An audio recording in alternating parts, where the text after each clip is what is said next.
कुंडली का चौथा घर। चौथे घर का मालिक ग्रह चंद्रमा है। चौथा घर मकान, वाहन, भवन, सुख, माँ का है। इस घर में उच्च का फल गुरु का होता है, नीच का चंद्रमा का होता है। और चौथा घर जो है वो हमारा सुख का है। सुख का कारक शनि है। चौथा घर शनि को क्यों लिया? क्योंकि यहाँ पे मन की सुख शांति है और शनि का अपनी माँ से विशेष संबंध था। शनि ठंडक का कारक है, यानी चंद्रमा या बृहस्पति का चौथे घर में होना शुभ है। इस घर से पिता से आपको क्या प्राप्त होगा, पिता की स्थिति कैसी होगी, पिता के साथ संबंध कैसे होंगे, माता पिता से संबंध कैसे होंगे, सब चौथा घर। कुंडली का चौथा घर पानी को रखने की जगह दर्शाता है। यह नल, कुआं, बावड़ी, आपका बोरिंग आदि का कारक ग्रह भी है। गर्म या सर्द तासीर यानी कि आपकी वात और पित्त, मन की शांति, खुशी का संबंध चौथे घर से है। चौथे घर में अशुभ ग्रह होने पर मन की शांति मुरझाए फूल की तरह छिन जाती है और इंसान के हौसलों में कमी आती है। चौथे घर का संबंध जीवन के दूसरे हिस्से यानी 25 साल से 50 साल तक की आयु है। अगर चौथे घर में शुभ ग्रह हो तो 50 साल तक की आयु उसकी होती है और 50 साल तक उसको कोई कष्ट नहीं आता। इस घर से गृहस्थ जीवन, जवानी आदि कहाँ तक लाभदायक है, इसका पता चलता है।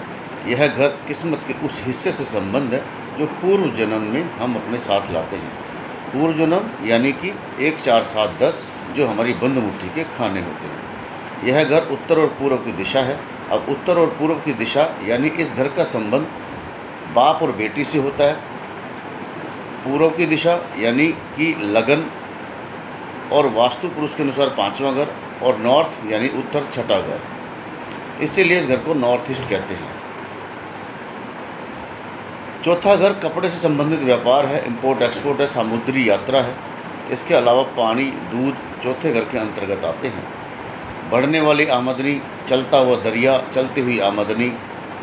चौथे घर में चंद्रमा, बृहस्पति या कोई शुभ ग्रह हो और 10वां घर खाली हो तो कपड़े से संबंधित कारोबार खूब चलता है। चौथे घर में बचपन में माता की सेहत के बारे में पता चलता है। अगर यहाँ पर शनि हो, राहु हो, केतु हो तो माँ की सेहत बीमार रहती है, खराब रहती है। अशुभ ग्रह हो तो चंद्रमा कमज़ोर हो तो बचपन में स्वास्थ्य खराब रहता है। यहाँ पर यदि शुक्र, राहु, मंगल, केतु हो तो माँ की सेहत खराब रहती है। ननिहाल के बारे में चौथे घर का महत्व है। अशुभ ग्रह होने पर मामा खानदान पर बुरा असर पड़ता है। नीच का मंगल मामा की मृत्यु को या जीवन मृत्यु तुल्य बना देता है। दूध देने वाले गाय, भैंस आदि इस घर से संबंध रखते हैं। चौथे घर में अगर अच्छा करना है तो नॉर्थ ईस्ट में गंगा जल रखो या गाय का दूध चांदी की डब्बी में भर के रखो या चावल रखो। सवारियों में यह घोड़े का कारक है, तो अगर किसी जातक को अपने घर की पार्किंग बनानी है तो नॉर्थ ईस्ट में भी बना सकता है, नॉर्थ वेस्ट में भी बना सकता है। सफ़ेद घोड़ा रख सकते हैं, दरियाई घोड़ा है। चौथे घर को लक्ष्मी का कारक कहा है। शुभ ग्रह हो तो उस भाग में धन रखने से अति शुभ फल मिलता है। चौथे घर में नॉर्थ ईस्ट में रखने से अच्छा फ़ायदा होता है। पौधों और दरख्तों में रस भरे फल यानी जूस के जो डब्बे पैक जूस आते हैं वो आप इस नॉर्थ ईस्ट में रख सकते हैं। इससे आपका चौथे घर का चंद्रमा वहाँ पर स्थापित हो जाएगा। या कोई ऐसा आर्टिफिशियल पेड़ जो जिसमें रस भरे फल लगे हों वो लगा सकते हैं। शरीर के अंग में चौथे घर का संबंध छाती और दिल से है। हार्ट अटैक का संबंध चौथे से है। चंद्रमा खराब हो तो चौथे घर का हार्ट अटैक हो जाता है। चौथे घर में अशुभ ग्रह होने से दिल की बीमारी होने का डर रहता है। औरतों की कुंडली में चौथा घर पेट है और आदमियों की कुंडली में भी चौथा घर छाती है।